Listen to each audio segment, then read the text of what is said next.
Hello mga Jumaga! Today, I'm gonna share my life story. Ang tinuod, ang struggle, pero syempre, with some good vibes and loves. Ready na mo?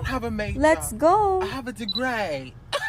I have a degree. Usa ko kainahan estudyante, negosyante o part-timer all-in-one.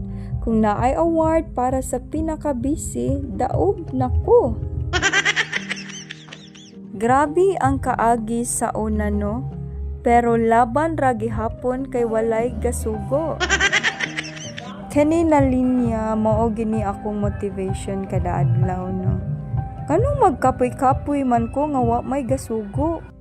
Bitaw no. So karon, kani ang akong pagpaningkamot para ni tanan sa akong anak. Siya akong inspirasyon, kusog, ug rason bisan kapoy laban ra gihapon ko. So kung ga-struggle ka karon, remember lang, if ako ang makasurvive ani nga full package, makasurvive pud ka. Kaya ra na,